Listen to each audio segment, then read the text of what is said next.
не забудь крупные и средние производители.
Да?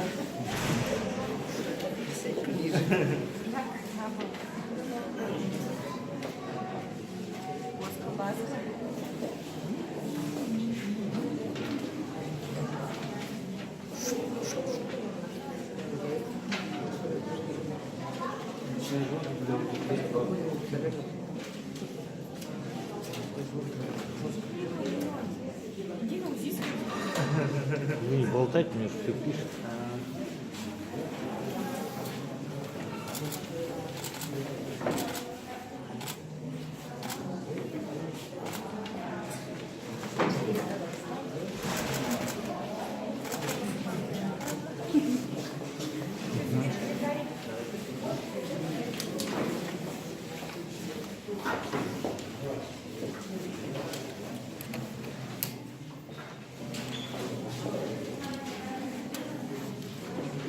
Экран. Экран.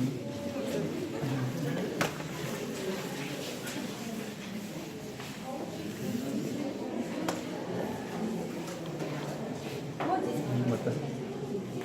Если перескажите, пожалуйста, в чем заключается важность роли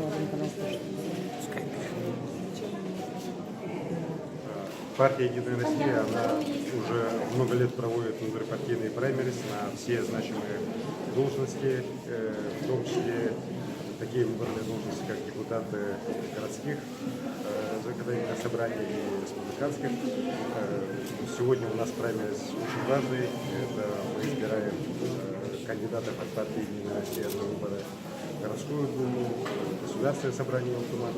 Я считаю, что тем самым партия показывает, что у нее есть очень большая, скажем так, скамейка запасных людей, которые могут быть представлены в парламенте, дает право избирать именно населению, чтобы население само активно участвовало в выборах.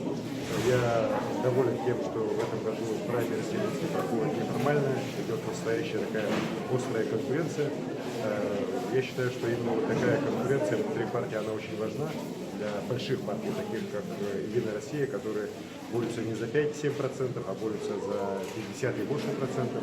И, конечно, я считаю, что в результате вот этого праймериза те, кто будет избран кандидатами в Заксобрание города, городское собрание города, городскую думу, те, кто будет выбран кандидатами в Алтуман, государственное собрание Республики Саха-Якутия, они, конечно же, будут более ответственно, более серьезно уже относиться к этому вопросу, к вопросу представления своих избирателей, потому что я уверен, что вот все, что сделано во время подготовки к праймерис, вот результаты тех дебатов, которые они все проходили, тех выступлений, когда они встречались с избирателями, они, конечно, помогут им сформировать лучшую программу, которая, конечно же, в первую очередь будет помогать улучшению жизни наших людей.